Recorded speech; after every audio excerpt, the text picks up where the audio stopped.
Bueno, buenas tardes a todos.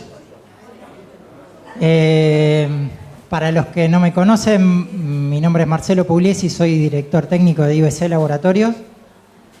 Estábamos haciendo un poco de recapitulación recién con Gustavo Scrinia, que es uno de los socios del laboratorio, y esta es la 10ª jornada que llevamos organizada desde el año 2015, que la hicimos con motivo de los 45 años del laboratorio.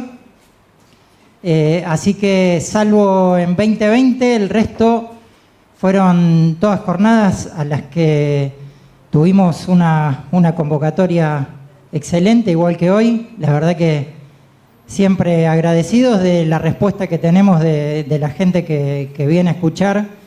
Nosotros lo hacemos pura y exclusivamente desde el aspecto científico. Es nuestro objetivo divulgar temas de actualidad.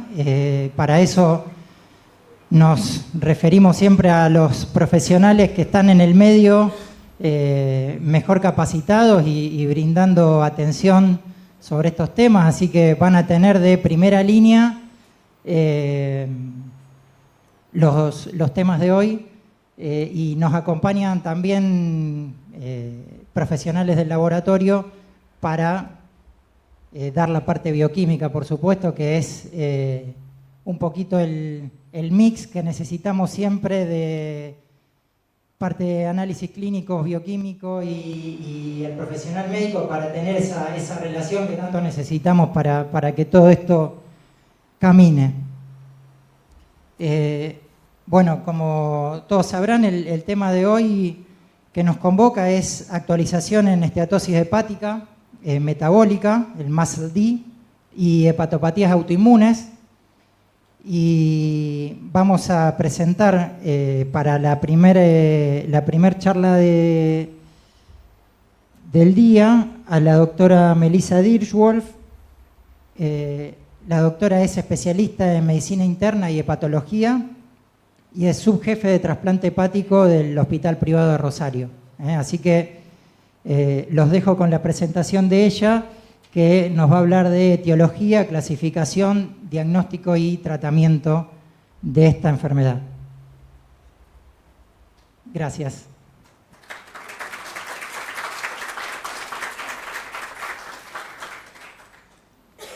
Bueno, primero quiero agradecer muchísimo la invitación. Realmente ha sido un placer ser contactada. Me parece que este es un tema que a mí me encanta, al cual le dedico mucho de mi profesión, y me encanta compartirlo con los bioquímicos, sin los cuales no podemos trabajar en ningún momento y en ningún ámbito. Entonces, todos los aspectos del MASLD en 30 minutos.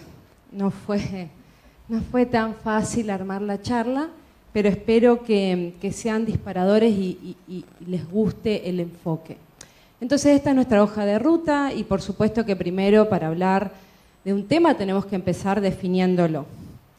Y les voy a contar algo de historia, porque esto de MASLD puede sonar infrecuente o nuevo, y de hecho lo es. Fíjense que clásicamente esta patología se llamaba hígado graso no alcohólico, y esa puede resultar un término más familiar. Y en esta definición clásica tenía que cumplir dos criterios para el diagnóstico. Uno era la evidencia de esteatosis hepática en ecografía o en histología, y lo otro era más difícil, era la exclusión. O sea, uno tenía que, para decir que el paciente tenía hígado graso no alcohólico, excluir toda esta lista, y un poquito más larga también, todo otro tipo de patología, inclusive el uso moderado de alcohol. Entonces, desde 1980 se usó hígado graso no alcohólico, y en el 2020, 40 años después, se propone un cambio. ¿Y a qué se debe esto? A que la definición de NAFLD, por su término en inglés, tenía muchos problemas. No hacía referencia a la fisiopatología, tenía términos estigmatizantes para los pacientes. La palabra alcohólico, aunque diga no, siempre fue un problema. Muchos te decían, pero yo no tomo, y tenías que empezar mal la consulta. Utilizaba criterios negativos porque estaba basado en lo que no tenía que estar en vez de basarse en lo que tenía que estar, y no reflejaba la relevancia de la enfermedad. Después de 4 años de consensos, reuniones y encuestas Delphi entre más de 200 especialistas líderes de opinión en el mundo, se alcanzó esta nueva definición, que es la que yo les traigo acá, que se llama MASLD, pero les cuento de dónde sale. Fíjense, este es el término paraguas, esteatosis hepática, básicamente la presencia de triglicéridos en el hígado, otra vez en imágenes o en histología.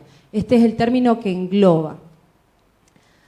Esteatosis hepática metabólica, y ya también dentro de esto la esteatohepatitis, que después vamos a hablar un poquito más, viene a ser la esteatosis hepática y al menos un factor de riesgo cardiovascular o cardiometabólico.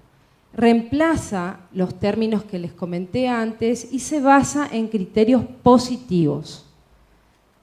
Acá, en esta nueva definición, se agrega un término que antes no existía, que se llama MET-ALD, que ¿qué viene a ser básicamente? Viene a ser el paciente que tiene criterios para esteatosis hepática metabólica, pero que toma un poco de alcohol, pero que no llega a ser tanto como para poder directamente definirlo como enfermedad hepática por alcohol.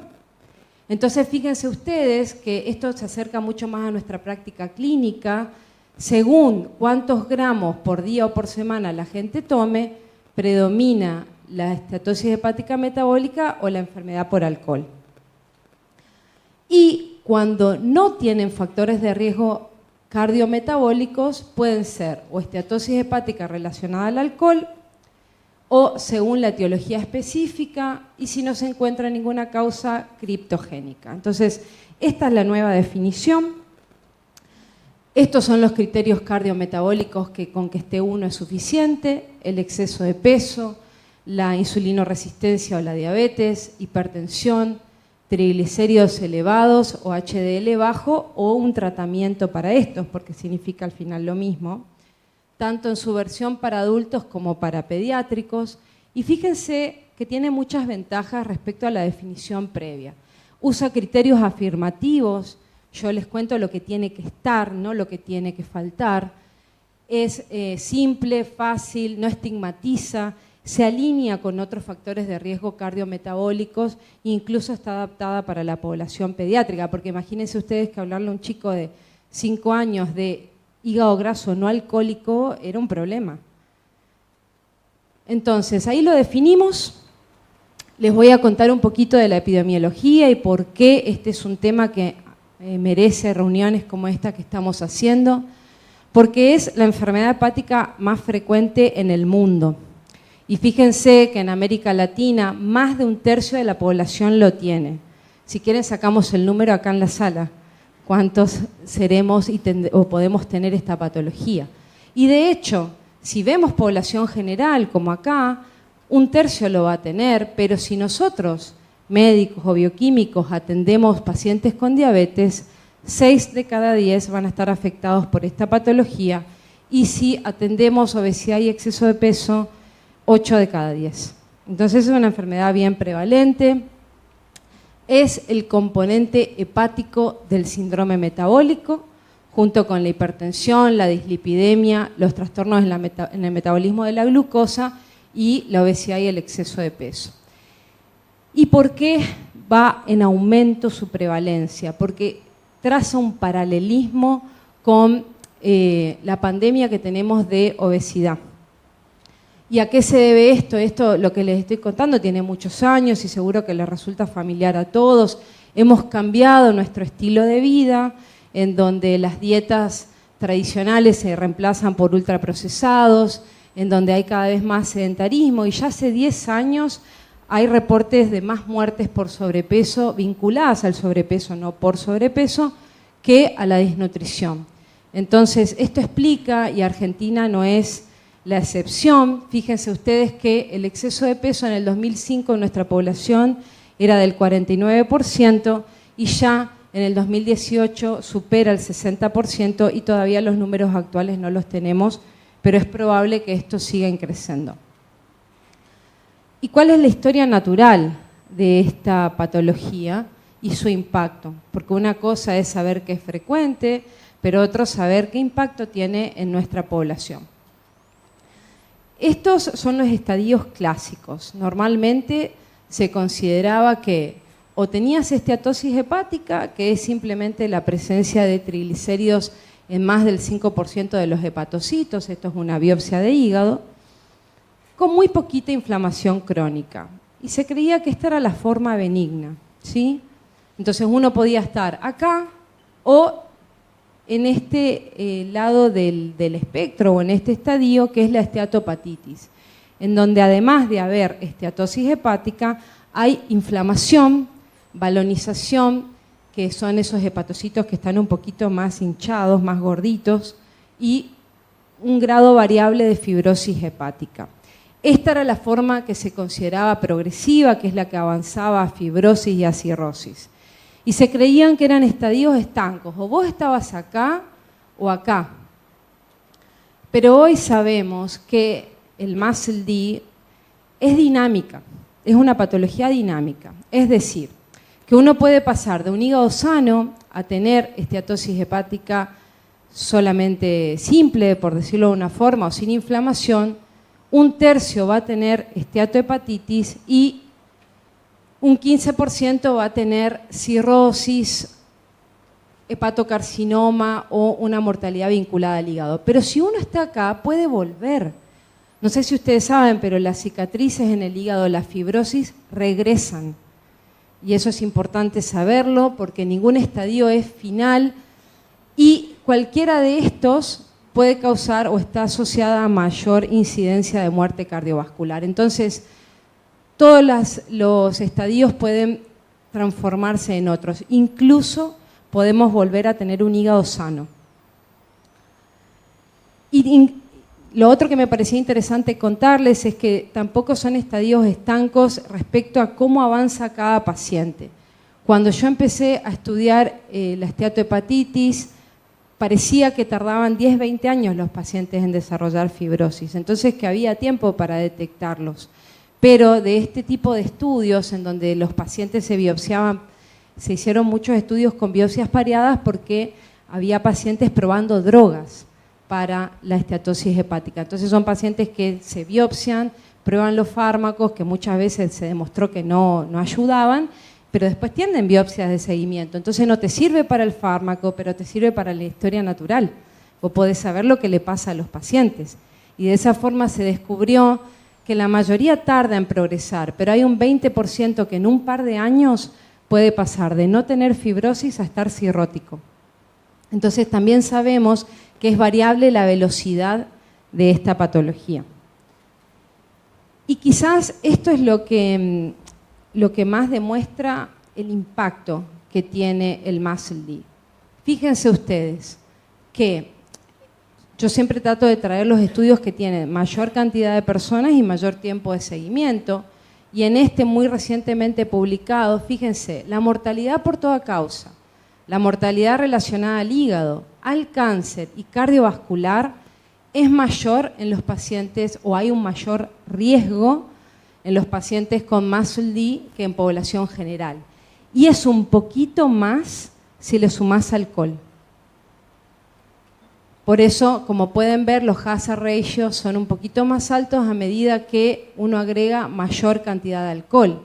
Metal-D es un poco de alcohol y ALD es la enfermedad hepática por alcohol que tiene disfunción metabólica. Es decir, nada de alcohol, un poquito, mucho, y fíjense cómo el riesgo aumenta.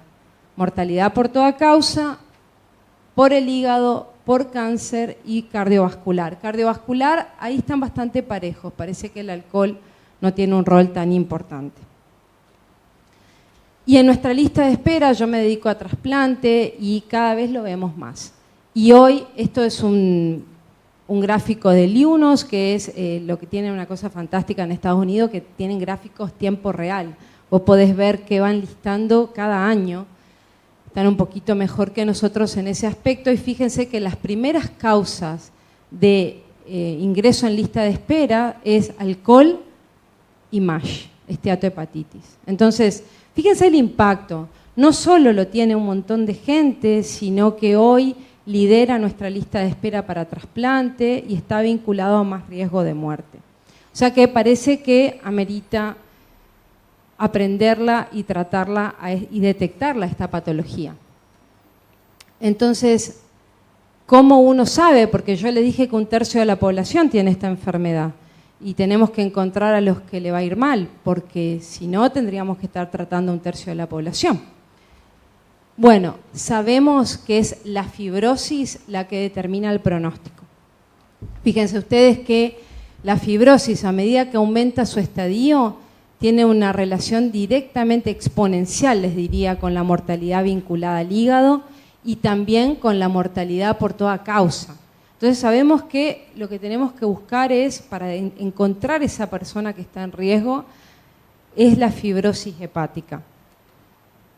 Y hace un tiempo atrás, la única forma que teníamos de ver si un paciente tenía cicatrices en el hígado, porque es la forma coloquial en la que se lo solemos decir, era con la biopsia. La biopsia te permitía, fíjense, esto es F1, muy poquita fibrosis, F2, F3, F4. ¿Ven cómo cambia la coloración en una hematoxilina eosina? Entonces, ¿qué te permitía la biopsia? Confirmar fibrosis significativa, que es a partir de F2, te permitía confirmar que existía esteatohepatitis y el diagnóstico diferencial con otras patologías. ¿Pero qué problema tiene? Es invasivo, implica un procedimiento agresivo en un paciente, tiene un error de muestreo porque es muy pequeña la muestra que se toma, no permite una revaloración frecuente. Imagínense ustedes decirle al paciente, bueno, lo vamos a biopsiar todos los años, no creo que irían más a ese médico. Y tiene variabilidad en el informe entre los distintos patólogos. Entonces, ahora, en la actualidad, usamos métodos no invasivos. Pero, esta es una introducción para Eliana, yo no voy a seguir por aquí, solamente les quiero contar que esto es lo que hoy nos determina cómo seguimos a los pacientes con MASLD. Y antes de perder su atención, les voy a contar sobre el tratamiento, porque se me hace que es lo que todo el mundo está esperando, tipo, bueno, ¿y ahora qué hacemos con esta población de pacientes tan grande? Son todos distintos los pacientes, como somos todos distintos nosotros. En algunos, dentro de estos 3 pacientes con MASLD, los componentes que juegan un rol son distintos. La predisposición genética, el rol del síndrome metabólico y de los factores ambientales varían. Pero en todos se comparte la base del tratamiento, que es la modificación del estilo de vida. ¿Y qué quiere decir esto? Que sabemos que el descenso de peso tiene un impacto en el MASLD. Este es un trabajo que a mí me encanta, de casi 300 pacientes en Cuba, que durante un año le hicieron biopsias seriadas y durante un año lo sometieron a dieta y ejercicio. Y fíjense ustedes que a medida que aumenta el porcentaje de pérdida de peso, cómo aumenta el porcentaje de resolución de la esteatohepatitis, de regresión de la fibrosis, pues yo les conté que la fibrosis puede irse aunque esté presente, de mejoría de la esteatosis. Pero, ¿cuántos pacientes lograban bajar estos porcentajes de peso? También a medida que uno avanza en el gráfico es menor el porcentaje que lo logra. Sin embargo, sabemos que el porcentaje de descenso se asoció a la mejoría de todos estos parámetros histológicos. Y esto es así incluso en el paciente delgado. Fíjense en este estudio en donde la media de BMI, de índice de masa corporal, era de 25, un deceso de peso más pequeño, de un 3% en adelante, también tuvo una asociación directamente proporcional con la resolución del MASLD. Entonces hoy, ¿cuál es el objetivo? Y esto es lo que le decimos a los pacientes en el consultorio. Que yo creo que está muy bien saberlo, porque uno no tiene que esperar que los pacientes todos vuelvan a un peso idóneo igual para todos, porque eso no tendría ningún sentido, sino que se recomienda el descenso entre un 7 a 10% del peso que el paciente tiene cuando vos lo conocés. Pero si ya hay fibrosis significativa, la recomendación es mayor al 10%, y por el contrario, si es un muscle bien delgado, la recomendación es un poquito menor, entre un 3 a 5%. ¿Y cómo lograr este objetivo? Entonces esto depende de las guías, pero yo se los voy a simplificar. Restricción calórica, hoy por hoy ya no se recomiendan restricciones tan agresivas como al principio, sino guiadas por un nutricionista y adaptadas a los requerimientos y a la tolerancia de los pacientes. Mientras haya restricción calórica y se sostenga en el tiempo, va a funcionar. Y respecto a la composición de la dieta, la mayoría concuerda que la dieta mediterránea es la que ofrece más beneficios. ¿A qué se refiere con dieta mediterránea? Básicamente basadas en frutas, verduras, cereales integrales, legumbres y disminuyendo carnes rojas, dulces y por ahí menos porciones de lácteos. Esta dieta ha demostrado tener beneficios cardiovasculares y hepáticos, pero a mí lo que me gusta mucho de ella es que es sostenible en el tiempo, es asible, pero necesita adaptaciones culturales y debo agregar personales. Entonces, hay un montón de otras dietas y es uno de los temas favoritos de la gente cuando viene al consultorio a hablar de ¿pero qué piensa usted de...? Y les digo, hay datos de todas. El problema es que evidencia científica, hay estudios pequeños, de corta duración, no hay tantos datos de eficacia y seguridad, pero quizás para mí lo más importante, hay problemas en la adherencia a largo plazo. En las dietas, cuanto más restrictivas, más problemas de adherencia. Entonces, por ahí no hay súper consenso, si bien la dieta mediterránea es la más favorecida, sobre qué patrón dietario elegir, pero sí hay consenso sobre qué evitar. Y ahí es clave los ultraprocesados. Que yo les digo a los pacientes que den vuelta el paquete de lo que están comprando y si hay un papiro de ingredientes, es un ultraprocesado. Entonces, cuando tienen aditivos, conservantes, estabilizantes, emulsionantes, disolventes, no queda mucha duda al respecto. Uno puede saber que está comprando un ultraprocesado. Y fíjense, este estudio solamente me gusta como ejemplo, pero hacen algunas cosas geniales en Asia. Más de 14.000 participantes sanos les hicieron tomar gaseosa, ¿sí? Durante 4 años. Y se fijaron qué pasaba.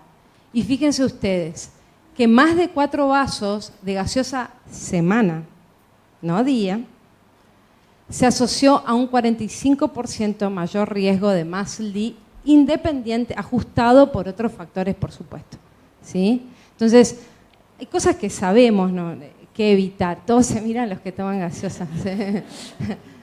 Y también sabemos qué se puede sumar, porque yo en algún momento en la consulta empiezo a decir lo que podés tomar, porque si no salen espantados los pacientes. Entonces, hay consenso sobre qué sumar.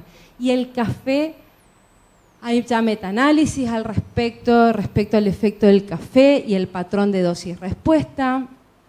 Y sabemos que el riesgo de MASLD disminuye con 3 tazas de café por día, así que una buena. Eso despertó. Sí, en general la dieta a todo el mundo le encanta. También se sabe que hay que sumar ejercicio. Y cuando la gente te pregunta qué tipo, mi respuesta es lo que usted haga más de un mes, lo que usted vaya y haga, lo que sea, aeróbico, resistencia, mientras vaya va a funcionar.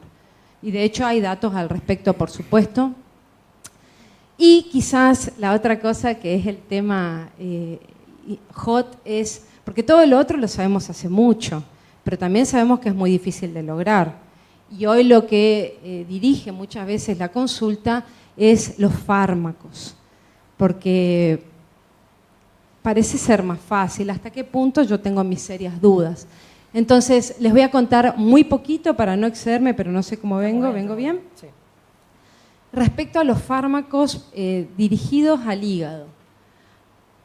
Y acá podemos tener lo viejo, lo actual y lo nuevo. Y las drogas clásicas las conocemos todas, o por lo menos desde el 2010 son drogas que estaban accesibles y que tenían estudios randomizados y controlados para el muscle D.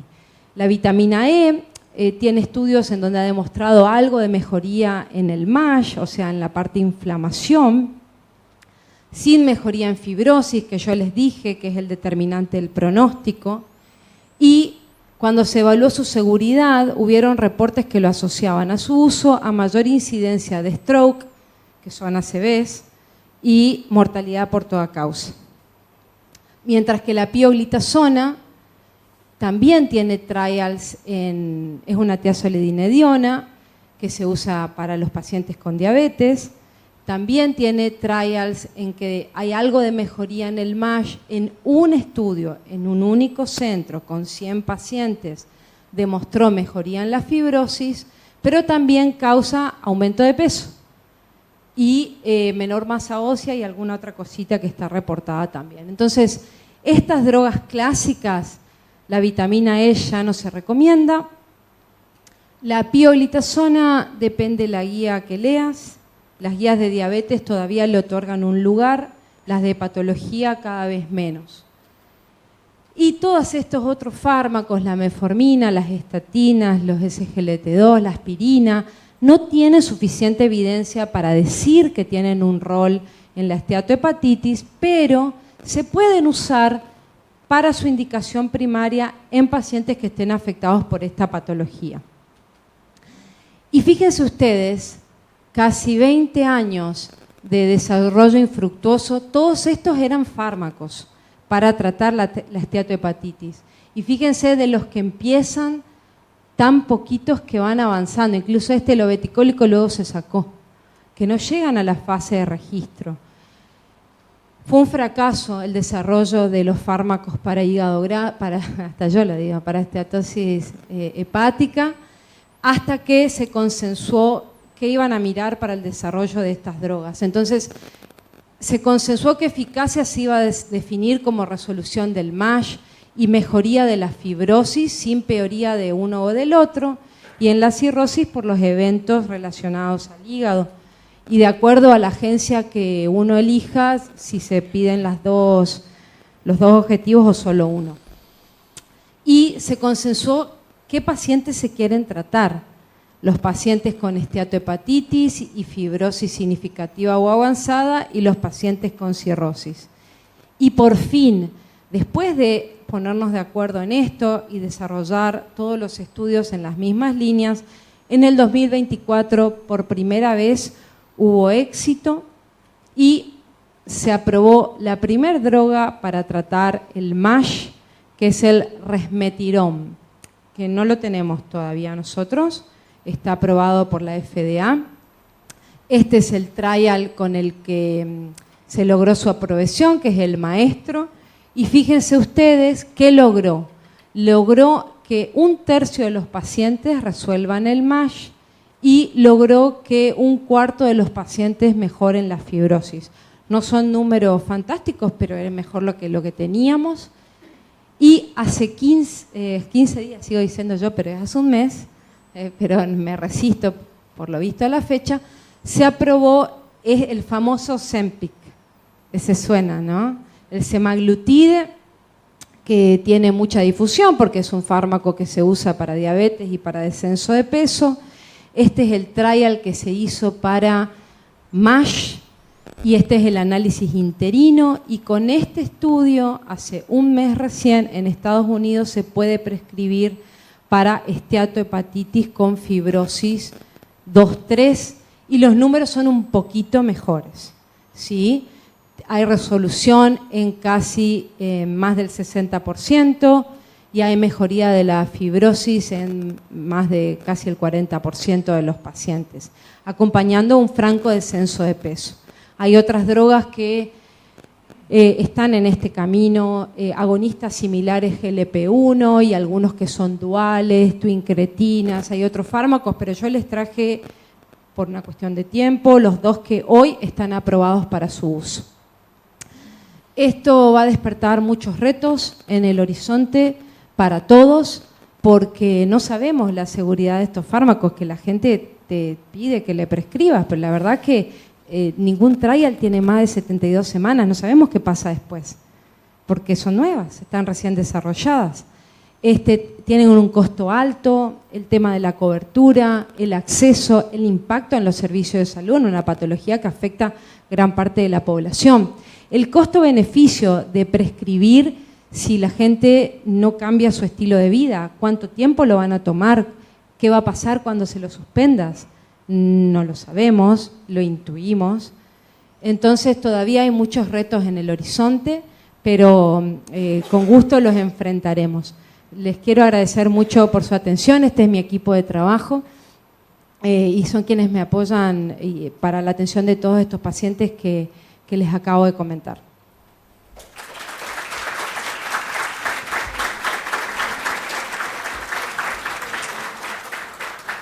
Gracias, Melissa. Vamos a dejar las preguntas para el final del módulo.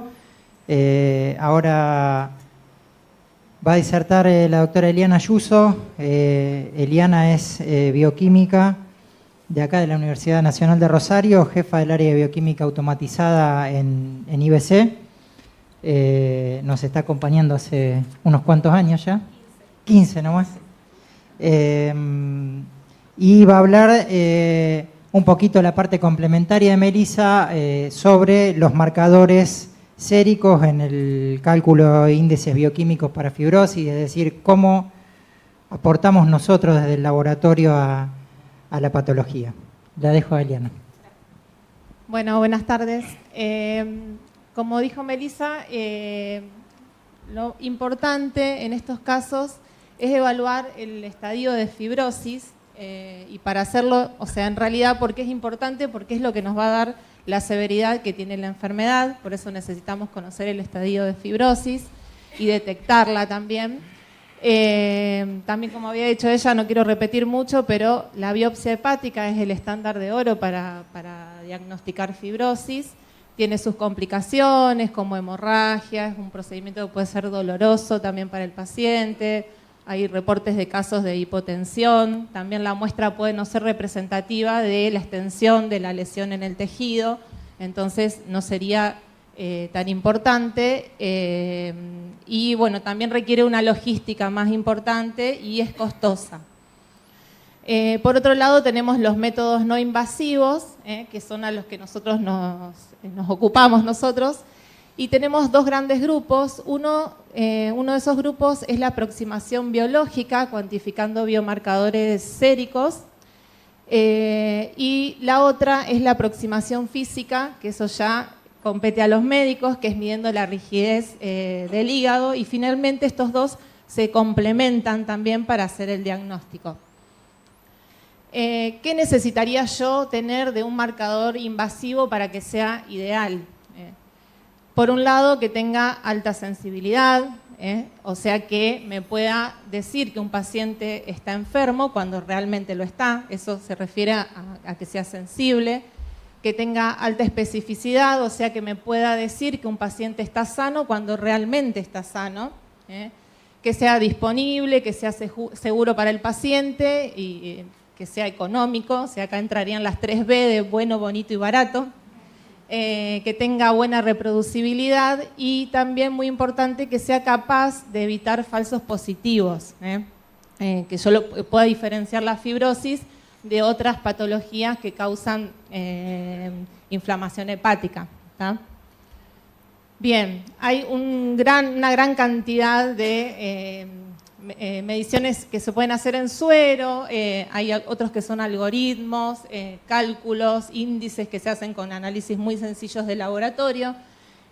Una gran división de ellos es esta que yo les puse acá, que me la pasó Meli, que por un lado tenemos los que no son patentados, que son los primeros, que son generalmente índices que se calculan con pruebas sencillas de laboratorio o datos clínicos, que son muy sencillos de obtener. Están disponibles para la población médica que los puede utilizar sin pagar. Después tenemos los que son basados en imágenes, como la elastografía o resonancia.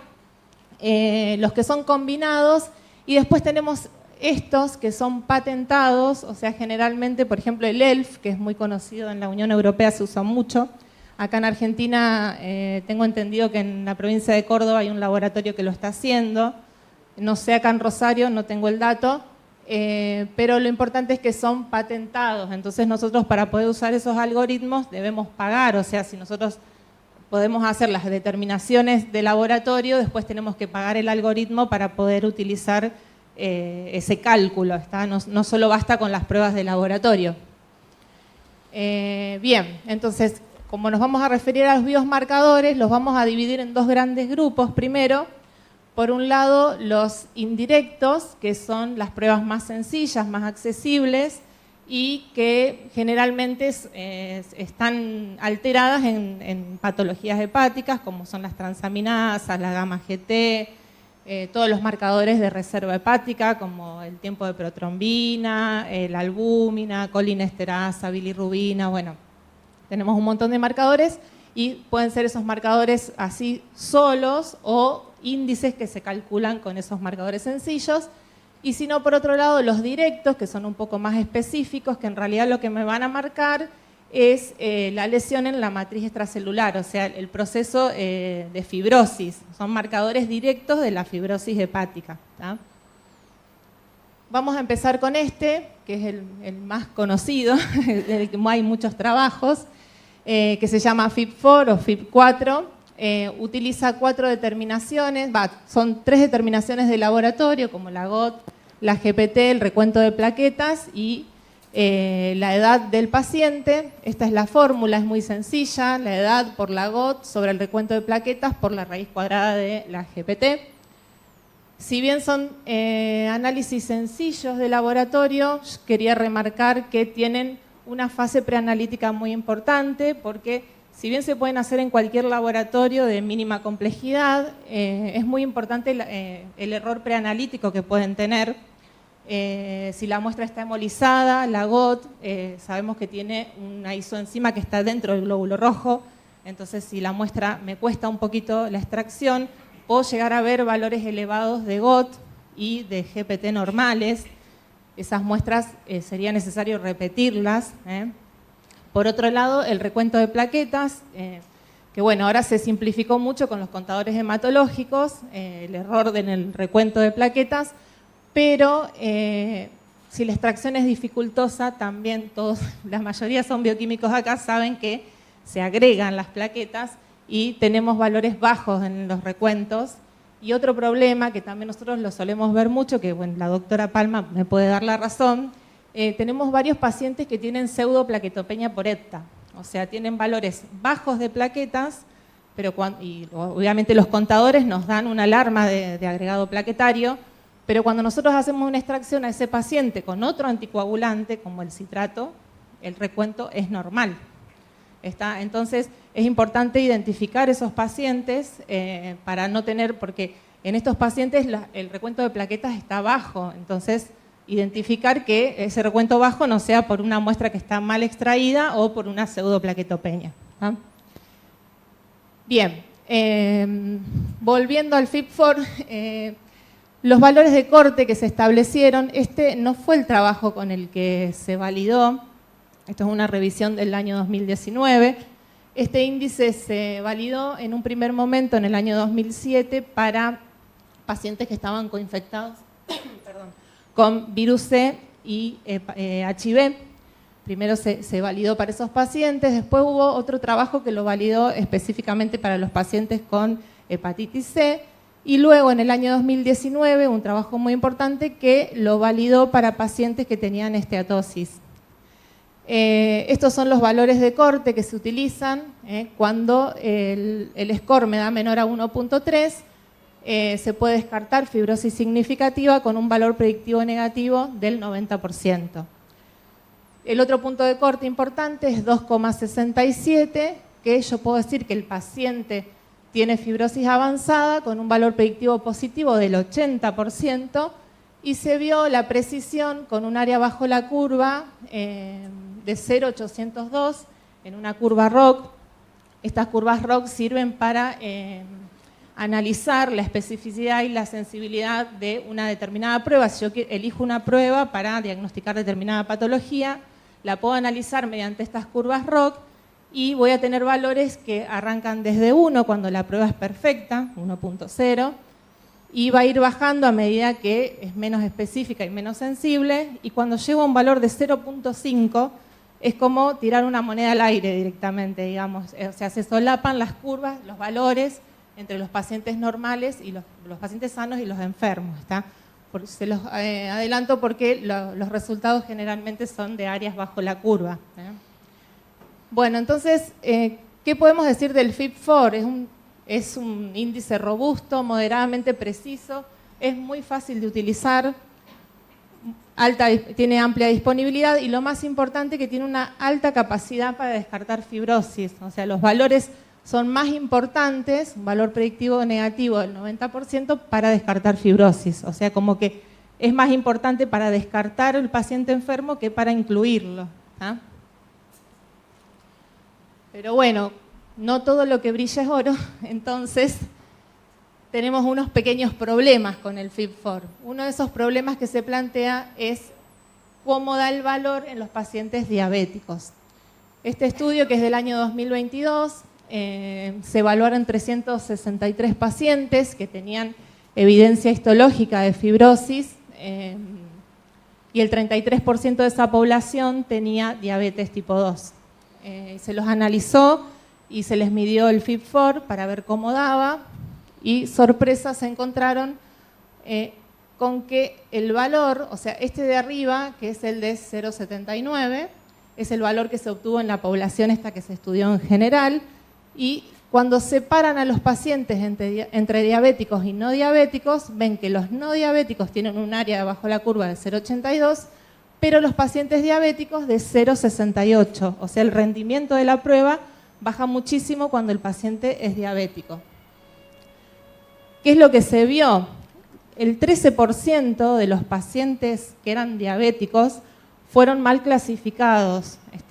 El valor del FIB-4 les dio menor a 1.3 y tenían evidencia histológica de que sí tenían fibrosis hepática. Entonces tenemos un grave problema que en los pacientes diabéticos tenemos falsos negativos. Esto es bastante relevante porque, como dijo Melissa, los pacientes que tienen esteatosis hepática están muy relacionados con los pacientes con resistencia a la insulina o diabetes tipo 2. Entonces, es un dato muy relevante que en el paciente diabético el rendimiento de la prueba sea un poco menor. Otro problema que tiene el FIB-4 son los extremos de la vida. Cuando se validó esta prueba, se validó en pacientes que tenían entre 35 y 65 años. Este estudio, que es del año 2017, 2016 en realidad, y se publicó en el 2017, evaluaron qué pasaba con esos extremos, de esas edades extremas de los pacientes, y tuvieron también varias sorpresas. Se vio que en los pacientes menores de 35 años, el área bajo la curva bajaba a 0,60, y también se vio que la sensibilidad, o sea, estoy hablando en particular de este estudio, que la sensibilidad fue de un 0%. O sea que los pacientes de este estudio que tenían menos de 35 años, ninguno fue bien clasificado en este grupo de pacientes que se estudió. Los mayores de 65 años tuvieron una especificidad inaceptable del 35%.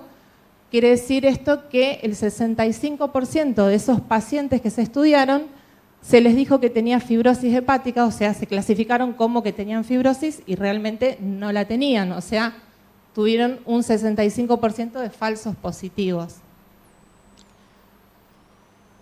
¿Qué es lo que pasa con estos extremos de la vida? Vamos a ver un poco de matemática. Como la edad está multiplicando en la fórmula, si yo aumento este valor, obviamente me va a inflar el resultado del FIB-4. Y por otro lado también se vio que en los pacientes adultos, tanto el recuento de plaquetas como de la TGP van bajando los valores a medida que el paciente tiene más edad. Entonces también, si yo divido por un valor mucho más chiquito, esto también me va a inflar el resultado. ¿está? Que es lo que pasaba con los pacientes adultos, y por otro lado, con los pacientes más jóvenes, como le das un multiplicador, si estoy multiplicando por un valor más chiquitito, obviamente me va a dar más chico el valor del índice. La conclusión a la que se llegó en este estudio fue poner nuevos puntos de corte para los pacientes mayores de 65 años, y se vio que con un cutoff de 2 en lugar de 1.3 se aumentó la sensibilidad al 77% y la especificidad a un 70%. Se usa, o sea, en los pacientes adultos, bueno, después ya les va a contar un poco cómo se usan todos estos índices, pero se usa otro punto de corte. Después tenemos otro que se llama APRI, que es más sencillo aún, que usa solamente la GOT y el recuento de plaquetas. La fórmula también muy sencilla, el nivel de la transaminasa sobre el límite superior del rango normal, que tiene ese método que yo estoy utilizando.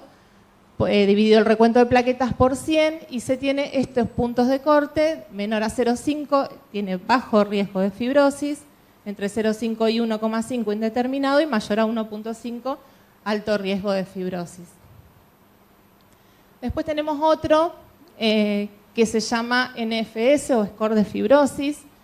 Este trabajo que está acá es muy importante porque fue el trabajo que creó la fórmula y la validó para esteatosis. Fíjense que tiene la nomenclatura vieja porque es del 2007 el trabajo. Hasta este momento no había ningún, o sea, fue muy importante por eso el trabajo también, porque hasta ese momento no había ningún índice que se utilizara para evaluar fibrosis, porque el FIB-4 fue validado en 2009 para esteatosis. Y en este estudio se tomaron 733 pacientes que habían sido confirmados por biopsia. Esos pacientes se dividieron en dos grupos, uno que fue el de estimación, que fue con el que se creó el modelo y se hizo la fórmula, que obtuvo un área bajo la curva de 0,88, y un grupo de 250 pacientes aproximadamente que se usó para validarlo y que me dio un área bajo la curva, que esta es la fórmula, es un poquito más complicada que la otra. Y se obtuvieron también de este trabajo los puntos de corte. Cuando me da menor a menos 1.455 se puede excluir fibrosis con un valor predictivo negativo de un 88%. Esto se hizo en el grupo de validación, obviamente, y cuando da mayor a 0.676 se puede decir que hay presencia de fibrosis con un valor predictivo positivo del 82%. Lo importante de este trabajo fue que ellos llegaron a la conclusión de que se podría haber evitado la biopsia del 75% de los pacientes estos que se estudiaron acá, porque el 75% fue bien clasificado con el índice. Esto es un trabajo, hay muchos trabajos de este estilo que lo que hacen es comparar los distintos índices. Hay millones, si uno busca en bibliografía, y hay mucha que está disponible para descargar. Este es del año 2020. Se hizo como una revisión sistemática de muchos trabajos y se calcularon todas las estadísticas de los tres índices, tanto del FIB-4 como del NFS y del APRI, y se evaluó en cada uno de ellos qué tan precisos eran para evaluar eventos relacionados con el hígado, la mortalidad y el cambio en la etapa de fibrosis. FIB-4 y APRI mostraron un rendimiento comparable con la biopsia, en algunos casos mejor. En cuanto a mortalidad, FIB-4 y NFS superaron al APRI. Y en cuanto al cambio en la etapa de fibrosis, se vio que ninguno era, fíjense que las áreas bajo la curva son de 0,65, más o menos, y ninguno fue muy preciso para evaluar el cambio en la etapa de fibrosis, pero sin embargo sí se utilizan para esto. Esto es otro estudio que se hizo en Veracruz, en México, que se hizo lo mismo, comparar, digamos, los distintos índices. Esta es una curva ROC, acá se ve el punto de 0,5, esta línea en rojo, y lo que se vio fue que APRI y FIB-4, que son las líneas en azul y verde, son los que mejor área tuvieron, o sea, mejor precisión en cuanto a los demás. Después tenemos este que es más nuevo, que es el FIB6, que usa otros, se le agregan otras variables clínicas y de laboratorio, como la fosfatasa alcalina, la albúmina, bueno, después recuento de plaquetas, transaminasas y la edad. Este trabajo fue muy importante, es del 2024, y las conclusiones que sacaron fue que se puede descartar fibrosis con un valor predictivo negativo del 95%. Que cuando uno va leyendo, generalmente el valor predictivo negativo es mucho más importante que el valor predictivo positivo en todos estos índices. Y se vio también una mayor precisión comparada con el FIB4, el APRI y el NFS. Acá tenemos otro que también es bastante nuevo. Lo que se hizo con este estudio es un índice que se llama MAF5. Se estudiaron 21.000 pacientes, o sea, una población muy importante. Y se hizo para sacar ese determinante de la edad, que por ahí me baja el rendimiento en los índices. Entonces se utiliza la circunferencia de la cintura, el índice de masa corporal, la GOT y las plaquetas, y la presencia o no de diabetes. Se sacó la edad directamente para poder sacar el error de esos pacientes. Y se obtuvieron estos valores. Se dice que es de bajo riesgo con un valor predictivo negativo de casi un 97% cuando es menor a 0, riesgo intermedio entre 0 y 1 y de alto riesgo con una especificidad del 80% cuando da mayor a 1. ¿Ah? De esta población el 60%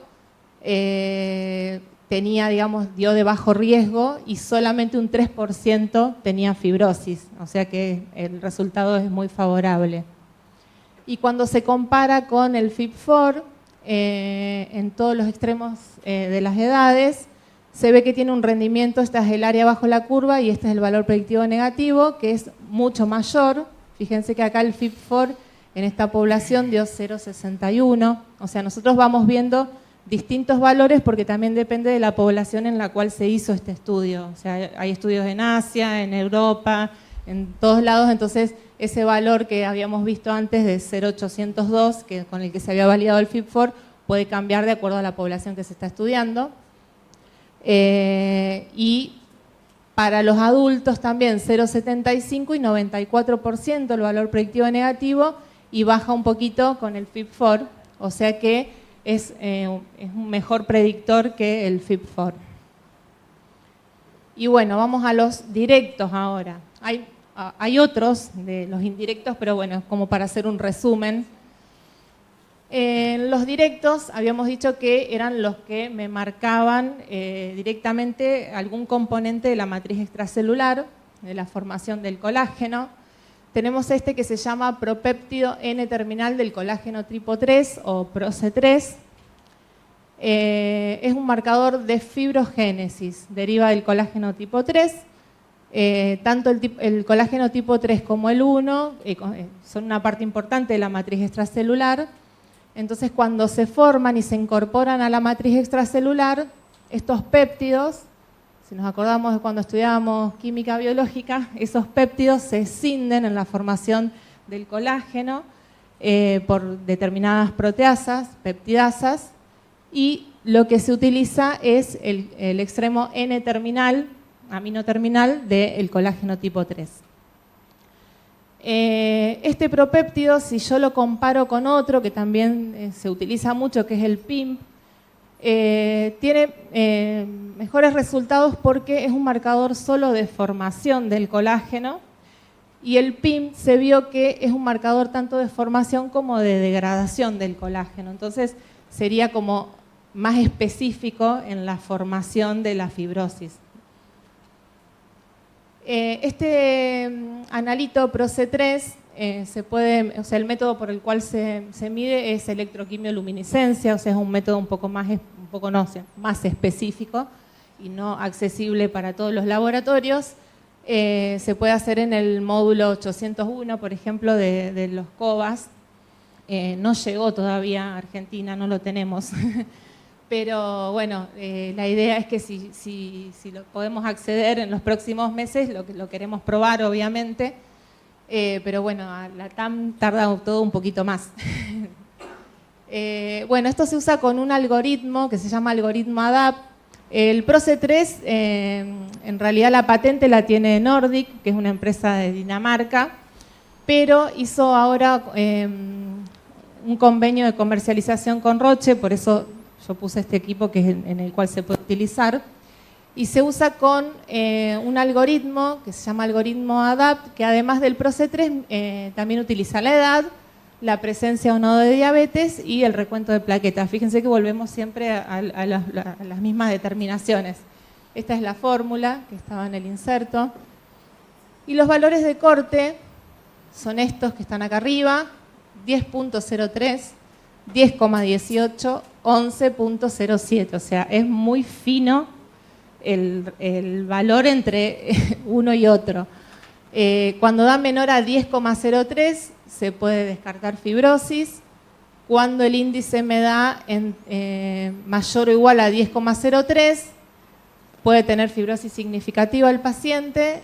Cuando da mayor a 10,18 fibrosis avanzada, como una precirrosis ponen ellos acá. Y cuando da mayor a 11,07 ya se puede hablar de cirrosis. Fíjese que acá ellos también ponen los estadios de fibrosis. Cuando se midió la sensibilidad y la especificidad de este algoritmo, se vio que la sensibilidad en cualquiera de los puntos de corte es de 33%, 46%, 50%, o sea, no son muy elevados. La sensibilidad no es tan importante, pero sí la especificidad, volvemos a lo mismo, la capacidad de decir que el paciente está sano cuando realmente lo está. La especificidad va más o menos entre 93%, 90%, entonces es eficaz para descartar fibrosis y evitar falsos positivos, pero pobre para detectar casos positivos, por las estadísticas que tenemos hasta ahora, digamos. Lo que pasa es que falta por ahí hacer más estudios, probar en más poblaciones de pacientes.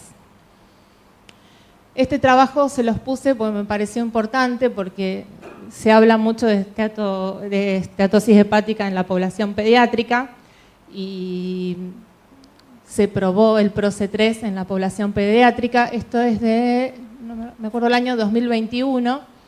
Se analizaron los valores de PROCE3 en poblaciones pediátricas y se vio, por un lado, cuando el análisis directamente era solo medir el PROCE3, se vio que para los pacientes que tenían fibrosis avanzada, que son estos de acá, los valores son mucho más importantes que para los que tenían fibrosis leve o moderada.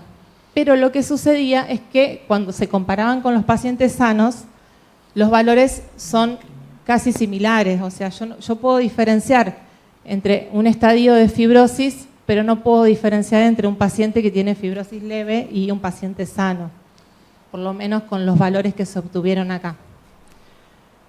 Lo que se hizo después, como el PROCE3 es un marcador del colágeno y todos los pacientes que están en etapa de crecimiento, o sea, van a tener formación de colágeno, lo que se hizo fue ajustar estos valores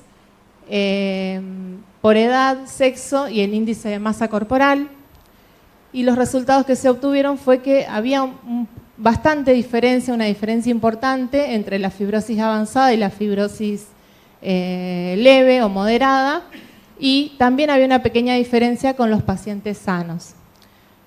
Cuando se ajusta este modelo 1, se le agrega además los carboxitelopéptidos del colágeno tipo 1, que son marcadores también de formación ósea, se vio que los valores no diferían tanto. Fíjense que acá baja bastante el valor. Y también con los pacientes sanos. Y cuando a ese modelo también se le agrega la osteocalcina, que es otro marcador de formación, la diferencia tampoco es tan importante. Entonces la conclusión que se sacó en este trabajo es que por ahí el PROCE3 no sería un marcador ideal para usar en pacientes pediátricos hasta aproximadamente la adolescencia tardía, pero también faltaría hacer un poco más de estudios para tener más estadísticas. Otro que tenemos disponible es el ELF, que este por ahí, si alguien lo escuchó nombrar, puede ser porque es el más ampliamente distribuido de estos que miden fibrosis. Este tiene distintos metabolitos de la matriz hepática. Tenemos el ácido hialurónico, el péptido N-terminal del procolágeno 3, que es el que yo comparé con el PROC3, es otro epitope, digamos, y el inhibidor de la metaloproteinasa de matriz 1 o TIMP. Se puede usar para diagnóstico o pronóstico y nos puede dar distintos valores según el estadio de fibrosis. Estos son los puntos de corte. Cuando da mayor a 9, fibrosis moderada, mayor a 9.8, fibrosis avanzada, y cuando da más de 11.3 se puede hablar de fibrosis, o sea, tiene buena especificidad. Y para el uso pronóstico, o sea, para identificar riesgo de progresión a cirrosis o de eventos relacionados con el hígado, se obtuvieron estos valores de corte que son muy similares, pero de bajo riesgo menor a 9.8, entre 9.8 y 11.3, riesgo intermedio, y riesgo alto mayor a 11.3. Yo acá no lo puse, pero este sí fue probado también en la población pediátrica y se obtuvieron valores de áreas bajo la curva de 0.90, o sea que es muy importante la utilización en los pacientes pediátricos, o sea, tiene mejor precisión que el PROC3. Bueno, también hay muchísimos estudios y análisis sobre el ELF. Yo les puse este que es del año 2014, donde se ve la sensibilidad y la especificidad para fibrosis significativa, un área bajo la curva de 0,88, fibrosis grave y cirrosis, más o menos parecidos los valores, y sensibilidades alrededor del 80% también, o sea que son bastante sensibles y específicos.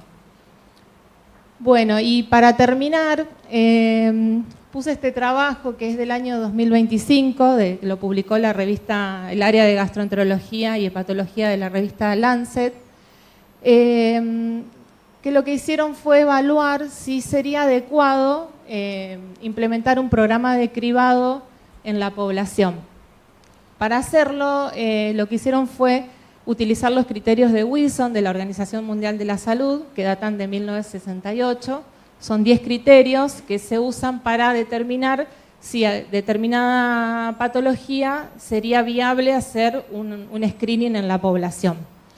Yo no los puse todos acá porque bueno, en el trabajo van evaluando punto por punto en todos estos criterios según la patología, y las partes más importantes es que la condición debe representar un problema importante de salud para poder realizarse un screening. En este caso sí se cumple por las estadísticas que estuvimos viendo, es un problema importante de salud en la población.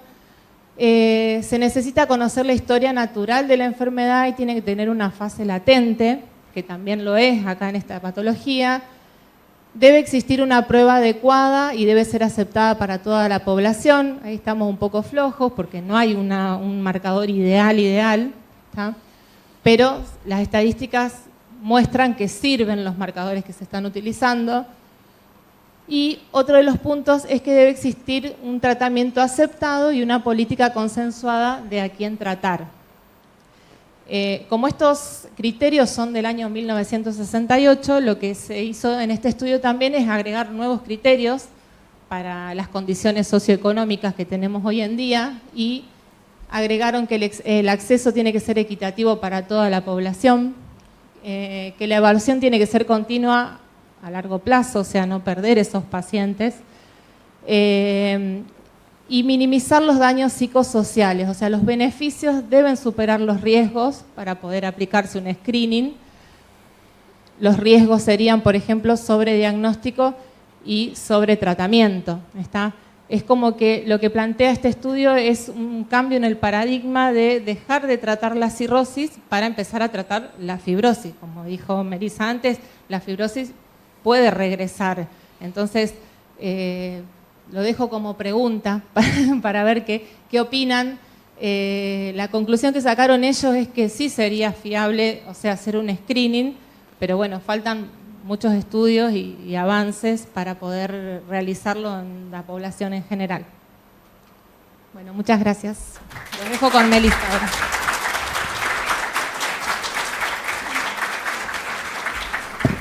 Gracias, Eliana. Bueno, la última partecita del módulo nos vuelve a encontrar con Melissa. Ella va a presentar evaluación no invasiva de la fibrosis hepática en la práctica diaria, es decir, un poco cómo usa todos los días lo que nos trajo Eliana. Corro el riesgo de ya perder su atención, así que sí, porque es una enfermedad que tiene un montón de aristas, así que quizás todo lo que ustedes, yo sé que la modalidad es que hagamos las preguntas después, pero si me quieren interrumpir, para mí es siempre algo bienvenido, mucho mejor eso que se duerman. Pero claro, vamos por... Pero yo aprovecho que Eliana tan gentilmente me contó lo que iba a preguntar y yo dije, bueno, voy con mi idea de una respuesta, porque es verdad. Vos decís, bueno, pero pará, todo es tanta gente y tan peligrosa la patología, ¿en quién pesquisás? Pues uno puede salir de acá y el que menos se pregunta si tiene esteatosis hepática y el que más porque no se lo buscas a todo el mundo. Entonces, les voy a contar un poquito en quién se evalúa fibrosis, que ya saben que es el determinante del pronóstico. Primero simple, vamos a hacerlo simple. Si vos le pediste una ecografía a alguien porque le dolía la espalda y le detectaron esteatosis hepática, el hallazgo incidental ya tiene que motivar la pesquisa de fibrosis. Vos le generaste un problema a ese paciente, le dijiste que tiene esteatosis, ahora le tenés que decir qué tal está. Entonces, se clasifica, como ya les conté, si tiene criterios cardiometabólicos, si toma alcohol, y de ahí se va disgregando en la categoría que le corresponde, pero también se evalúa si tiene fibrosis. Ese sería un escenario, el hallazgo incidental, pero eso no es cribado. Cribado es salir a buscar, ¿sí? Entonces uno se puede preguntar si hace el screening de MUSCLE-D, y nuestras sociedades se han puesto de acuerdo. Esto puede cambiar, yo no creo que cambie, porque no es costo efectivo hacerlo en toda la población. ¿Y por qué? Porque a pesar de que hay un porcentaje, o sea, de 10 personas, 3 van a tener MUSCLE-D, y de esos 2 o 3 van a tener MASH, y de esos 1 o 2 va a tener fibrosis, se achica el número. Y de esos, ¿cuántos van a tener morbimortalidad vinculado al hígado? Porque yo les comento que toda esta población antes de eso se va a infartar. ¿Me entienden? El evento cardiovascular precede mucho o afecta incluso al paciente que no tiene fibrosis. Por eso hoy no se tamiza a toda la población o no se recomienda. ¿Y a quién sí? Porque si hacemos screening, o deberíamos, a la población que vos sabés que ya está en mayor riesgo de tener el evento hepático, la cirrosis o la progresión. Y son estos pacientes, son los que tienen esteatohepatitis, NAS es el score histológico, con fibrosis significativa o más. Y vos me vas a decir, buenísimo, pero ya le biopsiaste. ¿Cómo lo identificás? En general, la población que tiene más riesgo son este subgrupo de pacientes. El paciente diabético, en particular mayor de 50 años, el paciente que tiene exceso de peso, obesidad y más de uno y un factor o más cardiometabólico. Como les conté, alteración de transaminasas, ojo que eso quiere decir más de 25 en la mujer y 33 en el hombre, no el no al punto de, no, para considerarlo alterado, ya más allá de lo que se informe, porque ustedes tienen que pensar que todos esos puntos de corte se hicieron en una época en que todos estos pacientes estaban subdiagnosticados, ni te digo la hepatitis C. Entonces esos puntos de corte de 40 normal en la mujer vienen de esa época. Entonces hoy alteración en la transaminasa Si bien esto depende, se está empujando para considerar puntos de corte más bajos. Yo sé que todavía no es mainstream, pero se está empujando para eso. El uso de alcohol moderado, el Metal D, esta población, y también el familiar de primer grado con cirrosis por MASH. Y ahora les cuento someramente por qué. ¿Por qué esta gente es a la que le apuntamos el tamizaje? A este sí debería ir al consultorio a medirse la presión y vos decirle, te voy a pedir una ecografía. Porque fíjense ustedes el impacto del síndrome metabólico. En este estudio de más de 3.000 pacientes, con un seguimiento muy decente, fíjense que cada componente del síndrome metabólico aumentaba el riesgo de muerte, siendo la diabetes y la enfermedad cardiovascular los principales determinantes. El diabético, 300 pacientes diabéticos, biopsia por persistente transaminasa alterada, ALT más de 20 en mujeres, más de 30 en hombres, el 60% tenía MASH, casi el 40% fibrosis avanzada. Y yo acá no les puse diabético con hepatograma alterado, diabético, ¿sí? La obesidad, fíjense el aumento de riesgo lineal cuando acompaña al BMI, el doble si son diabéticos en rojo. Este es un trabajo que a mí me gusta mucho porque demuestra el impacto del alcohol. Entonces los voy a acompañar un poquito porque es entretenido. Fíjense ustedes, más de 6.000 pacientes, población general, que le hicieron elastografía, que es un método sensible para determinar fibrosis avanzada. Fíjense el impacto del alcohol y de los factores de riesgo cardiometabólicos. Entonces acá tenés el que toma de 0 a 4 tragos semana. Un trago es medio vaso de vino, ¿sí? Fíjense que en este grupo, que casi podés decir que toma muy poquito, cada factor de riesgo cardiometabólico aumentó la prevalencia de fibrosis significativa. ¿Qué pasa si tomás un poquito más? 5 a 9 tragos por semana. Ni siquiera se considera consumo ni moderado. Fíjense la prevalencia de fibrosis, aditivo, casi dosis dependiente de los factores de riesgo cardiometabólico. ¿Qué pasa con 10 tragos semana? O sea, ya en este grupo sería 2 tragos por día, que es cuando te dicen que se toman una copa en la comida. Fíjense la prevalencia junto con los factores de riesgo cardiometabólicos, hasta un cuarto con fibrosis significativa, y ya el Metal D, la dosis respuesta de agregar alcohol y factores de riesgo cardiometabólico. Y la familia también, 12 veces más riesgo de fibrosis avanzada si tenés un familiar de primer grado con cirrosis por MASH, y esto tiene que ver con la genética, pero también con el aspecto ambiental. Uno comparte la genética, la mesa, los hábitos alimentarios, no solo la genética. Entonces, ¿cómo evaluar la fibrosis en los pacientes? Porque les conté a quiénes y les conté por qué. Y veo caras despiertas, así que me siento como más segura. Porque acá entramos en cómo y por ahí...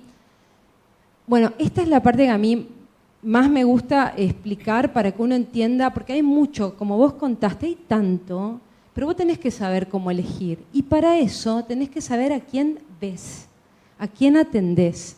Entonces, una cosa es población general, que les cuento que la mayoría de los scores no están desarrollados en población general, sino que están desarrollados en gente con una prevalencia más alta de fibrosis, por lo cual uno tiene que saber qué espera del test. Y entonces, si vos sos un médico que atiende población general, vos querés un test simple, barato, accesible, con un buen valor predictivo negativo, es decir, con pocos falsos negativos, es decir, que te identifica el enfermo. No te interesa que sea específico, porque no pueden ser las dos cosas, y te interesa que no se te escape el paciente enfermo. Por eso nos importa tanto el valor predictivo negativo, porque es la primera parte de o la puerta de entrada. Y por eso tiene que ser accesible, porque si se lo tengo que hacer a toda la gente que voy a ver, si fuese caro con cómo está el sistema de salud, imagínense. Ahora, si vos ya excluiste eso y está la sospecha de fibrosis significativa porque el test no te pudo excluir al paciente, no te lo pudo poner en el grupo de ausencia de enfermedad, es distinto a lo que vos querés. Ahí va al especialista, el test tiene que ser más específico, siempre va de la mano con más costoso, menos disponible y querés que tenga más capacidad de confirmar, que haya menos falsos positivos, que no se identifique al sano como enfermo. Entonces, según lo que vos querés, lo que vas a usar. Y como vos bien dijiste, estos son nuestros scores de atención primaria, el FIB-4, porque los demás son interesantísimos, a mí me encantan, pero todavía no han superado la barrera del tiempo y de la validación externa, y de ahí en más van modificándose en costo y acceso.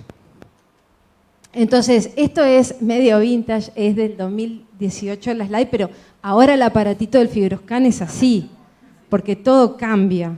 Pero nosotros, yo les voy a contar un poquito de lo que tenemos en imágenes, métodos físicos, porque vos no puedo agregar nada a la excelente disertación que diste vos. Entonces, fíjense que la elastografía es el método que utilizamos para estimar la fibrosis físico, ¿sí? Y esto se hace así, fíjense, porque capaz que uno dice elastografía, pero no se imaginan cómo es. Así se pone el paciente, acá el transductor, dura 10 minutos, no duele, ¿sí? Y es uno de los más validados, el más validado para estimación no invasiva de la fibrosis. Y fíjense, re casero es esto, pero fíjense, pega una patadita el aparato y eso genera un impulso mecánico que adentro del hígado genera una onda elástica que según la velocidad vuelve como una onda ultrasónica y eso permite, cuanto más duro el hígado, más rápido va, más kilopascales. Y cuanto más blandito, más lento va, menos kilopascales. Entonces con eso se estima la rigidez, que ya parezco mis profesores que decían, yo siempre digo, ¿por qué cuentan esas cosas? Pero después vos decís, esto se hacía para los quesos, para saber si el queso estaba maduro, porque si estaba muy blando le faltaba tiempo de estacionamiento, y de hecho por eso se empezó a hacer en el hígado. Se inventó para los quesos. Y bueno, lo extrapolamos. Siempre se me pareció una pavada, después digo, es interesante. Y bueno, y la otra cosa interesante es que mide 4 centímetros de hígado por 1. Es 100 veces más que una biopsia. Ni hablar de que la podés hacer muchas veces. Entonces, bueno, para que vean nomás cómo se ve en la pantalla, tenemos acá, nos permite ver si estamos con el transductor en un buen lugar. Yo hago FibroScan, entonces les cuento, ahora hace rato que no hago, pero se ve como una catáfila de cebolla si vos estás en el parénquima hepático, porque si no la onda no te va a ser un disparo no válido. Porque además, bueno, y acá cuánto estás apretando el equipo y acá más o menos la imagen que se tiene que ver, porque estos blancos son las costillas. Tienen que 10 disparos o más, el 60% tiene que ser válido.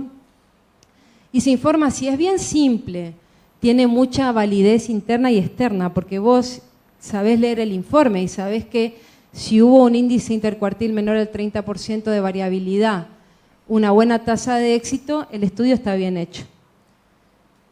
Y bueno, fíjense, es útil para descartar fibrosis significativa, que es lo que queremos, con un buen valor predictivo negativo, y también para detectar fibrosis. Y este valor predictivo positivo depende de qué porcentaje de fibrosis tiene la población que vos estás midiendo. No es que ande mal o bien. Si evalúan gente enferma, tiene mejor capacidad de especificidad, y si está más sana, menor. Sirve para el pronóstico. Fíjense que a cada aumento de kilopascales, menos sobrevida. Sirve para el seguimiento. Si vos lo medís y lo medís anual, acá podés, esto no duele, te deja saber si progresan los kilopascales, el riesgo que tiene de tener eventos los pacientes, 4 veces más riesgo en los que progresaron en este estudio, de eventos relacionados al hígado, que quiere decir ascitis, encefalopatía, ¿sí? Y si disminuyen los kilopascales, si regresan, si la fibrosis va para atrás, 75% menos de riesgo de evento. O sea que te permite también valorar en forma lineal el pronóstico. El Shear Wave viene a ser lo mismo, pero usando un equipo de eco, parece ser comparable, ¿sí? Y la elastografía por resonancia es un poquito mejor. Tiene una menor tasa de fracaso, porque muchas veces la sonda fracasa porque no puede excederse el panículo de pared entre el transductor y el hígado. Cuando el tórax la circunferencia del tórax es demasiado grande, el equipo la onda que propaga no llega al hígado. Entonces fracasa. Hay una sonda para obesos, así todo fracasa. La resonancia menos. Tiene un poquito de mejor accuracy o precisión, pero bueno, es más caro, está menos disponible, no está en todos lados. ¿Y qué hacemos en atención primaria? Porque yo les dije, ya saben los métodos que tenemos, ya saben lo que queremos los especialistas, pero lo que se busca es, con lo que hay, sacarle el mejor rédito. Y entonces las propuestas son usarlos en forma secuencial o combinada. Hay métodos combinados, que incluso están estas plataformas para el celular, en donde vos pones los kilopascales y el FIB-4 y te saca un numerito. Esto combina la metodología, se llaman Agile 3 y 4, que están validados, pero todavía no han superado a lo que estamos usando y que parece que le va mejor que al FIB-4 y a la elastografía por separado. Y hay métodos secuenciales. ¿Qué quiere decir eso? Que si vos hiciste un estudio y hay un montón de pacientes indeterminados, quizás si usás uno y según lo que te da otro, te puede ir un poquito mejor y achicar el porcentaje de indeterminado. Y este es un estudio de vida real o de mundo real. Fíjense ustedes, 16 centros, 12 países hicieron primero el FIB-4 y después el FibroScan. Y fíjense ustedes que este uso secuencial pudo estratificar en bajo riesgo, intermedio y alto riesgo bien a la gran mayoría de los pacientes. Nunca es a todos. Estos son estudios que buscan servir a la población y van a haber pacientes que van a estar fuera o que no van a ser correctamente identificados, y muchas veces, creo que no lo puse, pero muchas veces cuando uno sospecha que un paciente puede entrar en este grupo en donde te da bien el FIB-4 o te da bien la elastografía, pero tiene muchos factores de riesgo, lo que hacemos es citarlo más seguido, claro. Porque la valoración secuencial, no solo secuencial así, sino volverlo a hacer, te permite identificar aquel paciente que la primera vez no pudo. Pero ahí necesitas conocer la población que está en riesgo para que estos pacientes que a pesar de estar en bajo riesgo tuvieron eventos o tuvieron descompensaciones, no se pierdan. Y bueno, los objetivos se van ampliando. Hasta muy poquito tiempo atrás solo nos importaba la fibrosis, pero hay drogas ahora. Y entonces la ciencia cambia sus objetivos. Y hoy también se quiere detectar a estos pacientes con inflamación, a los MASH de riesgo, que yo les conté quiénes eran y que son los pacientes que tienen más riesgo de progresar y además son los que hoy se pueden tratar. ¿Se acuerdan que les dije que había drogas nuevas? Entonces, estos que no eran el objetivo de buscarlos, hoy lo son, y hay scores no patentados. Fíjense que un poquito diferentes las determinaciones porque estamos buscando otra cosa, scores patentados, combinaciones con elastografía, con resonancia. Pero para resumir un poquito de la cantidad de métodos que tenemos, me gustó traerles este estudio publicado este año. De hecho, ni siquiera está publicado o no lo vi todavía, pero lo presentaron en el Congreso Europeo de este año de hígado. Y fíjense la cantidad de estudios que ellos compararon para ver si detectaban los MASH de riesgo, porque al final son los que queremos buscar. Miren todos los estudios, ninguno llegó al corte preestablecido de 0,8 con sus 2 intervalos de confianza. El NIS-2 es el que más se acercó, pero fíjense, pareciera que hay un montón de opciones, pero todavía les falta validarse o mejorarse a las que tenemos. Entonces, nos queda mucho en el futuro, nos queda saber cuáles de estos scores vamos a usar para respuesta al tratamiento farmacológico, cuáles nos van a hablar de la resolución de MASH, ni siquiera hoy los podemos identificar. El uso de los test genéticos en todos los días, muchos especialistas los pedimos, pero todavía no están integrados en la práctica clínica, la regresión de la fibrosis. Y hoy, ¿qué hago yo? Y seguramente la doctora en el consultorio, como muy bien vos dijiste, bueno, bonito, barato. Porque la verdad que es lo que ha demostrado ser útil y no es perfecto, pero hoy es lo que se recomienda. Esta es la guía latinoamericana de este año. Entonces, primero un FIB-4 y si da bajo riesgo lo evaluás en 1 o 3 años. ¿Y cómo elegís eso? Bueno, si tiene 30 años, un BMI de 25 y ningún factor de riesgo, probablemente pueda venir en 3 años.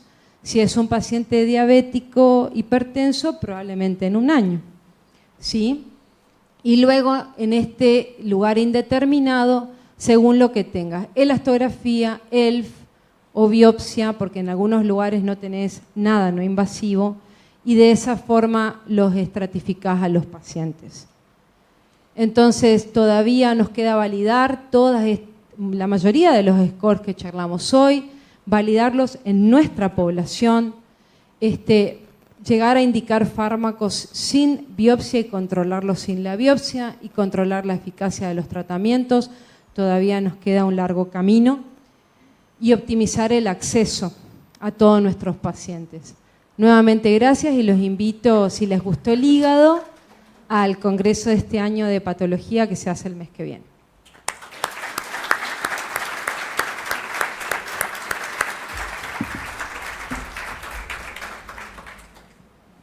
Muchas gracias.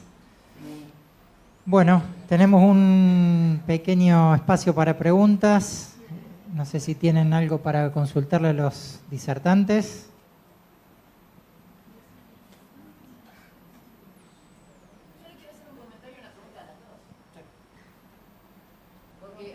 Sí, he aprendido a ver el tema de las plaquetas. Yo ahora que en la docencia explico que las plaquetas forman parte del laboratorio hepático y que cuando uno ve 170.000 plaquetas ya llama la atención. No sé qué opinan ustedes. De valor absoluto, y la verdad que 150 siempre, digamos, ya 170, sí. Pero nunca, vos sabés que nunca me pasó de, a menos que diga muestra hemolizada abajo, de decirle echásetelo de nuevo. Lo que sí, cuando no pega con lo que pedí el año pasado, es decir, si tenía 300 el año pasado, 330 y viene con 170 y me molesta.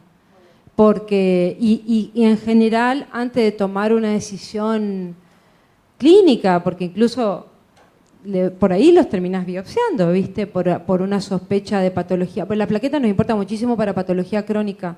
Le pido repetirse. Pero no sabía que era tan susceptible a la variabilidad.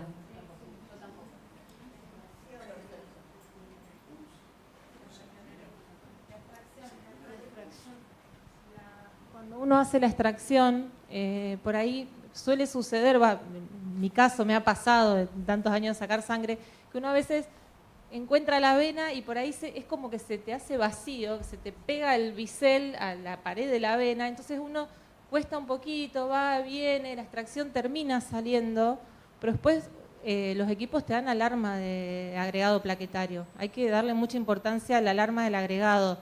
Y mirarlas al microscopio, porque con esto de que nosotros tenemos tanta tecnología y que hacemos las plaquetas, antes las contábamos en cámara, era terrorífico, yo las llegué a contarlas en cámara en mis primeros trabajos, y es tremendo porque la plaqueta no tiene una forma específica, entonces más o menos vas viendo, las contás, lo multiplicás por un factor, pero lo importante es mirar el frotis. Entonces, cuando uno tiene esos valores, las alarmas sobre todo, pero cuando costó un poco la extracción, es mirar el frotis, hacer la tinción y mirar el frotis. Cuando la muestra está sacada con EPTA, las plaquetas se tienen que ver todas dispersas, no tienen que estar pegadas. Entonces, cuando uno ve el frotis se da cuenta de que la extracción fue dificultosa. A veces no es necesario que la muestra esté coagulada, que uno no vea la morcilla ahí dentro de la jeringa, digamos, para decirlo de manera bruta. Pero son agregados y lo del EPTA es muy común, ella que hace hematología lo puede decir. Nosotros en el laboratorio tenemos muchos pacientes que ya los tenemos identificados, que tienen pseudoplaquetopenía por EPTA, y tenemos una notificación para la extracción, porque no la hace el bioquímico la extracción, sino los extraccionistas, de que se les saque un tubo con citrato. O sea, ya los tenemos identificados. A mí me ha pasado, una señora me dijo, no, toda la vida tuve 50.000 plaquetas. Y no, tenía valor normal cuando uno le saca con citrato. Pero sí es muy sensible el recuento de plaquetas. Sí. Sí, y lo que vos decías respecto del antecedente previo del paciente, algo con lo que los bioquímicos intentamos trabajar en la diaria es con el antecedente inmediato anterior, que hay software de validación que te permiten controlar con lo que se llama un delta check, una variabilidad biológica normal que puede tener, pero si vos tenías toda tu vida 300.000, que es tu fenotipo, digamos, hematológico, al valor siguiente o al control siguiente no podés tener 170.000. Ahí hubo algún problema. Que ustedes lo ven. No está tan difundido esto, por ejemplo, o tenemos la mala costumbre y por ahí falta más comunicación entre bioquímicos y médicos, en donde yo diga, che, pero pará, si vino distinto, le mando una nota al bioquímico, porque capaz que vos, si yo te digo, me llama la atención, la estoy estudiando a esta paciente por esto, tomás esta determinación, decís, bueno, pero por ahí la gente cambia de laboratorio, bueno, tenés el previo, no sabés qué estoy pensando, yo veo pacientes que vienen de afuera, y me pasó hace poco que dejé una paciente que se tenía que volver a Brasil, y la dejé en Rosario y le digo, bueno, pueden haber bajado así las plaquetas, no puede ser. Y claro, prueba en otro laboratorio después de que se había pegado un susto porque tiene una patología crónica y me dice, pero ahora me dio normal, pero seguramente tiene que haber sido, pero claro, ella fue cambiando de lugar y uno no tuvo la comunicación con el bioquímico como para hacérselo saber.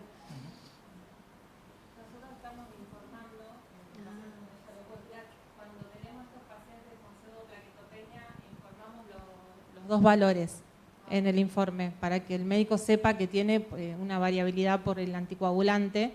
Entonces, si se va a sacar sangre a otro lado, ya el médico lo sabe si viene con un informe que por ahí no lo aclara. Así que no sé cuánto hace que lo empezamos a informar a los dos. Antes lo hacíamos, pero informábamos directamente el valor normal y no la variabilidad esta con los dos anticoagulantes. Sí, ¿se escucha? Sí, nosotros en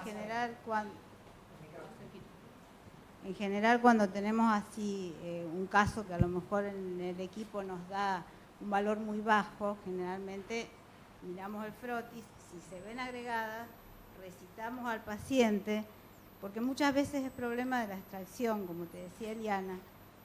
Entonces se saca en el tubo que hacemos el tiempo de protrombina. Lógicamente lo pasás con los dos anticoagulantes en el equipo y con el citrato, que la dilución es distinta, el tipo de muestra es distinto, se hace una corrección.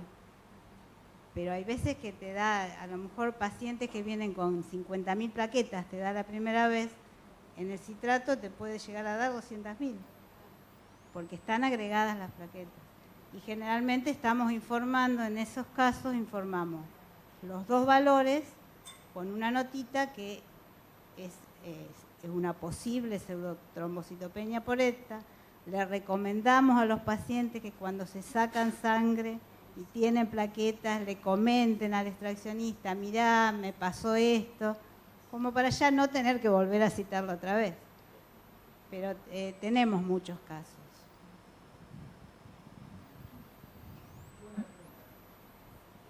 Te acerco, así lo escuchan. Dale.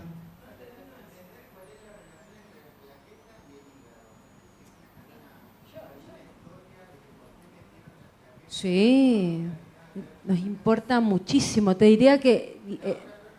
sí.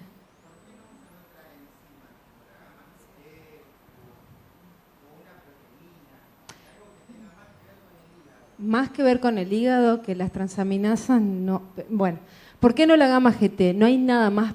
Ay, perdón, es mucha gente, pero voy a usar el término que estoy pensando porque me lo enseñaron a mí así. No hay nada más promiscuo que la gamma GT.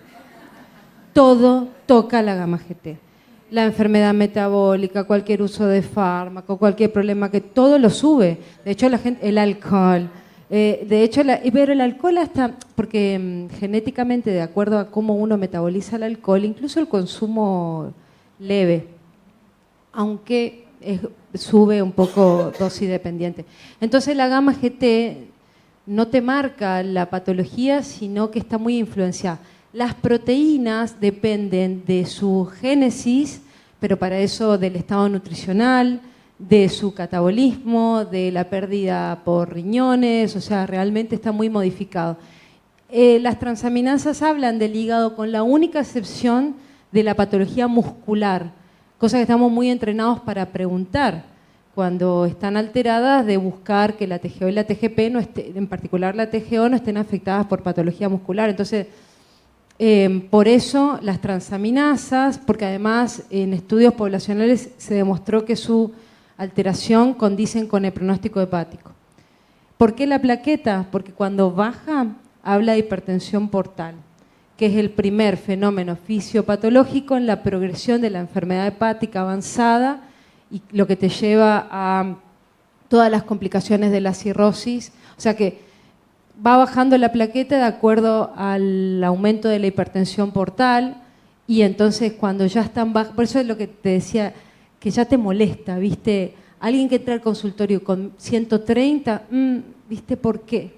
Ya, y encima más TGO que TGP, porque el radio importa muchísimo, y ni tenés que sacar el FIB4.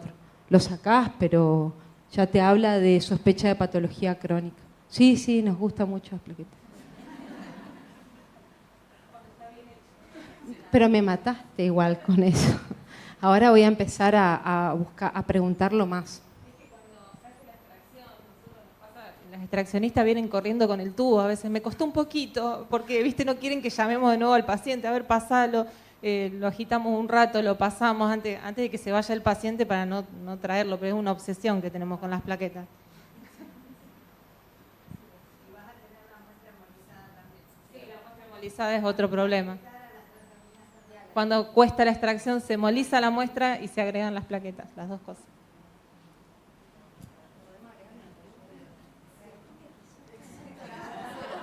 ¿Alguna pregunta más? Si no, vamos a pasar al break, que nos están esperando, y después seguimos con el segundo módulo. Bueno, gracias.